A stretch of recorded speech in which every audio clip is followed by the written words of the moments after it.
Hello students, welcome in electrochemistry class.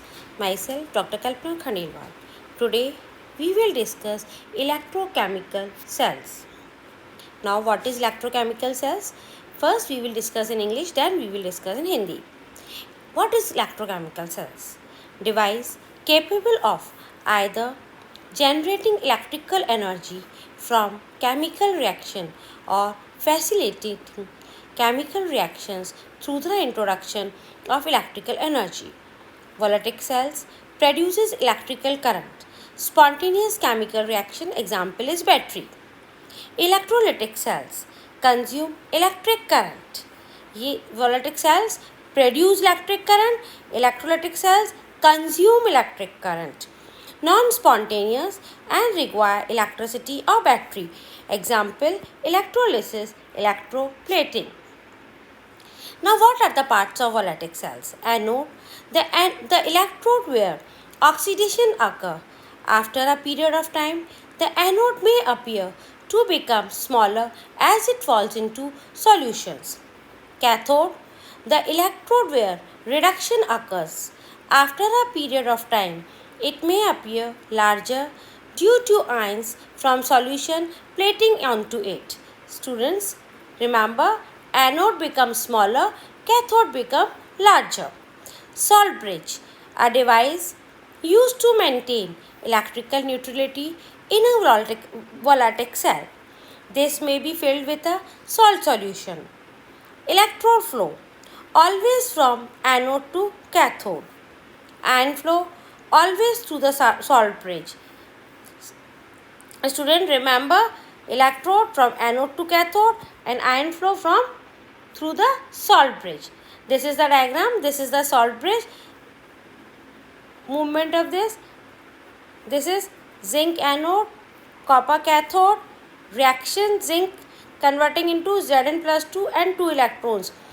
Net reaction is zinc is giving 2 electrons to this copper and converting this to copper.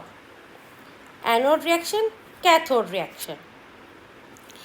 Voltaic cells, also called electrochemical cells. Electricity can be made from a spontaneous redox reaction instead of heat, light measured in volts. Two half cells, one side loses electrons to the other side, that gains. The other active metal loses higher on C charge G. This leaving the electron, electrons flow on wire, ions flow in salt bridge, and copper gaining the electron, cathode is becoming larger and the anode is becoming smaller. This is zinc metal. Zinc solution is dipped in ZnSO4 and copper metal in like copper sulfate solution. That battery has reached equilibrium volt is equals to 0. Now, electrolytic cells. Redox reaction that are not spontaneous and require electricity is known as electrolytic cells. Electrolysis, splitting a chemical part into its element using electricity. Example, water splits into hydrogen and oxygen in the presence of electricity. This is known as electrolysis process. Battery, they convert this water into hydrogen and oxygen. Electrolytic cells, electroplating, adding a layer of metal into another metal. Electroplating is adding a layer of metal into another, using expensive metal into cheaper metals. Metal or plating, this is the metal which is to be plated, and this is a fork to be plated. This is a metal which is used to plate this fork. Solution with metal and silver. This become silver with the help of this silver plate. Galvanic cell, जिस cell में रासायनिक अभिक्रिया के फलस्वरूप विद्युत ऊर्जा उत्पन्न होती है उसे गैल्वेनी या वोल्टेज सेल कहते हैं.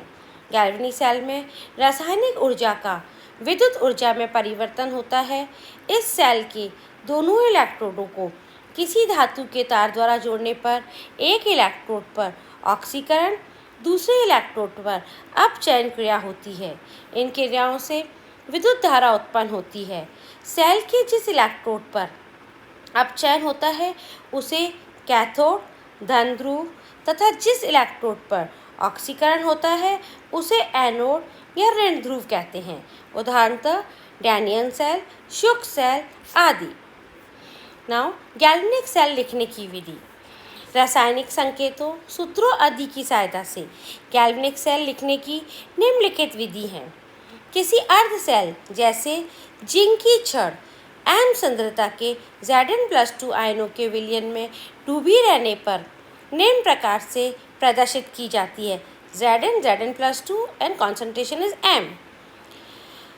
ऊर्ध्वाधर रेखा यह बताती है कि ठोस तथा द्रव अवस्थाएं एक दूसरे के संपर्क में हैं। जब दो अर्ध सेल लवण सेतु द्वारा परस्पर संपर्क में रहते हैं तब दो ऊर्ध्वाधर रेखाएं व्यक्त करती हैं।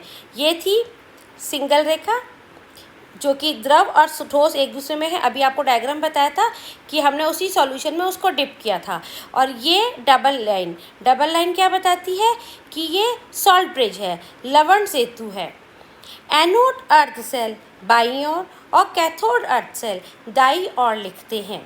धातु इलेक्ट्रोड दोनों ओर सबसे बाहर लिखते हैं, जैसे कि उपरोक्त सेल में स्पष्ट है। देखो धातु जिंक हमने यहाँ लिखा है, कॉपर हमने यहाँ लिखा है। हमें इस तरह से एक सेल को लिखना होता है। ये वाला हमारा एनोड है, ये हमारा कैथोड है और ये हमारा सॉल्ट ब्रिज हो गया। इलेक्ट्रोड पर अपचयन की क्रिया होने पर इलेक्ट्रोड विभव को धन चिन्ह द्वारा, ऑक्सीकरण की क्रिया होने पर ऋण -n द्वारा व्यक्त करते हैं। अपचयन Zn+2+2 electron convert into zinc. ऑक्सीकरण होगा तो क्या होगा, ये इलेक्ट्रॉन दे देगा। यहाँ पे Fe3+ इलेक्ट्रॉन लेके Fe2+ में कन्वर्ट हो रहा है, ये अपचयन हो रहा है। यहाँ ऑक्सीकरण हो रहा है, ये इलेक्ट्रॉन दे रहा है। यहाँ अगेन ये इलेक्ट्रॉन लेके क्लोराइड में कन्वर्ट होगा, ये Cl2 में कन्वर्ट हो जाएगा। एनोड सेल का ऋण ध्रुव एक कैथोड धन ध्रुव होता है। इसे प्रदर्शित करने के लिए एनोड पर ऋण चिन्ह तथा कैथोड पर धन चिन्ह लगा देते हैं। यहाँ देखो, यहाँ पे नेगेटिव साइन लगा दिया, यहाँ पॉजिटिव साइन लगा दिया। सेल का पोटेंशियल बल दो अर्ध सेलों के विभवों का योग होता है। उदाहरणतः निम्न सेल पर विचार करते हैं। ये एक सेल, ये दूसरा सेल। सेल का दायां माइनस बायां, दिस इक्वल्स टू दिस। समान धातु के इलेक्ट्रोड के लिए ऑक्सीकरण तथा अपचयन विभवों के मान समान तो होते हैं, परंतु उनके चिन्ह विपरीत होते हैं। उदाहरणतः जिंक का मानक ऑक्सीकरण विभव, जिंक का मानक ऑक्सीकरण 0.76 वोल्ट होता है, जबकि इसका मानक अपचयन विभव -0.76 होता है। यदि ये हम पहले पढ़ चुके हैं, यदि सेल में बाईं ओर का इलेक्ट्रोड ऋणात्मक और दाईं ओर का धनात्मक है तो सेल के विभवांतर बल को पॉजिटिव चिन्ह से व्यक्त करते हैं। इस स्थिति में बाईं ओर के इलेक्ट्रोड पर ऑक्सीकरण होगा और दाईं ओर के इलेक्ट्रोड पर अपचयन होता है। एग्जाम्पल देखो, यहाँ पे ये इलेक्ट्रॉन दे रहा है, यहाँ इलेक्ट्रॉन आ रहा है, तो ई हमारा धनात्मक हो जाएगा। इसके विपरीत ई का मान ऋणात्मक तो बाईं ओर के इलेक्ट्रोड पर अपचयन तथा दाईं ओर के इलेक्ट्रोड पर ऑक्सीकरण होता है। ये यहाँ दे रहा है, यहाँ जा रहा है, तो ये हमारा माइनस हो जाएगा। सेल के अंदर विद्युत धारा के प्रभाव की दिशा तार से दर्शाते हैं। Zn ये देखो ऐसे दर्शाते हैं। वह सेल का विभव वोल्ट में दर्शाते हैं, जैसे कि ये ऐसे लिखेंगे हम -0.076 वोल्ट। विलयन की सांद्रता, गैस का दाब और ठोस और द्रव की भौतिक अवस्था को निम्न प्रकार से व्यक्त करते हैं। यहाँ देखो, प्लेटिनम हाइड्रोजन 1 एटमॉस्फेयर से हमने प्रेशर बता दिया, इसकी एक्टिविटी हमने बता दी, मतलब कॉन्सेंट्रेशन बता दी हमने इसकी। ये कॉपर और ये इसकी एक्टिविटी हो गई। इस तरह से हम एक सेल को लिखते हैं। अब हम डिस्कस करेंगे डैनियन सेल क्या है। डैनियन सेल गैल्वेनी सेल का एक प्रमुख उदाहरण है। इस सेल में जिंक की छड़ ZnSO4 के विलयन में कॉपर की छड़ कॉपर सल्फेट विलयन में डूबी रहती है। दोनों विलयन सांद्र छिलती द्वारा पृथक रहते हैं।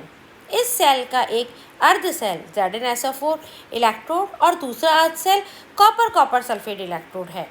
दोनों अर्ध सेलों को जोड़ने पर एक पूर्ण सेल बनता है।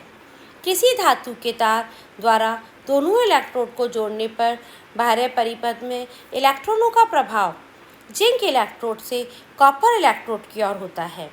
जिंक इलेक्ट्रोड पर जिंक परमाणु इलेक्ट्रॉन त्याग कर Zn+2 आयन के रूप में विलयन में चले जाते हैं और कॉपर इलेक्ट्रोड से इलेक्ट्रॉन ग्रहण करके Cu2 पॉजिटिव क्या होगा, कॉपर परमाणु के रूप में कॉपर इलेक्ट्रोड पर जमा होने लगता है। जिंक इलेक्ट्रोड पर ऑक्सीकरण क्रिया होती है। Zn+2 अपने 2 इलेक्ट्रॉन दे रहा है और कॉपर इलेक्ट्रोड पर क्या हो रहा है, ये 2 इलेक्ट्रॉन कॉपर ले रहा है और कॉपर Cu+2 ले रहा है और ये Cu में कन्वर्ट हो रहा है। सेल में होने वाली संपूर्ण अभिक्रिया निम्नलिखित है। Zn Cu2 positive converted to Zn2 positive plus Cu। डैंडियन सेल का एनोड जिंक इलेक्ट्रोड और कैथोड कॉपर इलेक्ट्रोड होता है, क्योंकि ऑक्सीकरण क्रिया जिंक इलेक्ट्रोड पर और अपचयन क्रिया कॉपर इलेक्ट्रोड पर होती है। पूर्ण डैंडियन सेल को निम्न प्रकार से प्रदर्शित किया जाता है। Zn माइनस ZnSO4 कॉपर सल्फेट कॉपर आ गया। किसी गैल्वेनी सेल को प्रदर्शित करने में एनोड को बाई और कैथोड को दाई ओर लिखते हैं। एक खड़ी रेखा 2 अवस्थाओं ठोस और विलयन की सीमा को और 2 समांतर खड़ी रेखाएं 2 विलयनों को जोड़ने वाले लवण सेतु को प्रदर्शित करती है। विद्युत उपकटनी सेल क्या होते हैं? जिस सेल में बाहरी स्रोत से विद्युत ऊर्जा देने पर रासायनिक अभिक्रिया होती है उसे विद्युत उपघटनी सेल कहते हैं। विद्युत उपघट्यों के विलयनों का विद्युत उपघटन विद्युत उपघटनी सेल में कराया जाता है। किसी विद्युत उपघट्य में विद्युत धारा प्रभावित करने पर एनोड पर ऑक्सीकरण और कैथोड पर अपचयन क्रिया होती है। विद्युत उपघटनी सेल का एनोड धन ध्रुव होता है, क्योंकि ये बैटरी के धन ध्रुव से जुड़ा होता है, और कैथोड ऋण ध्रुव होता है, क्योंकि ये बैटरी के ऋण ध्रुव से जुड़ा होता है। Now what is the difference between Galvani cell and विद्युत उपघटनी सेल? ये बहुत बार आता है। गैल्वेनी तथा विद्युत उपघटनी सेल में क्या अंतर है? गैल्वेनी सेल क्या होते हैं? इसमें रासायनिक ऊर्जा का विद्युत ऊर्जा में परिवर्तन होता है। विद्युत उपघटनी सेल में किसी बाहरी स्रोत से विद्युत ऊर्जा देने पर रासायनिक अभिक्रिया होती है। सेकंड, इसका धन ध्रुव कैथोड होता है, इसका एनोड होता है। इसका ऋण ध्रुव एनोड होता है, इसका ऋण ध्रुव कैथोड होता है। इसके बाह्य परिपथ में बैटरी या विद्युत ऊर्जा या अन्य स्रोत नहीं लगाया जाता है, जबकि इसके बाह्य परिपथ में बैटरी या विद्युत ऊर्जा का अन्य स्रोत लगाया जाता है।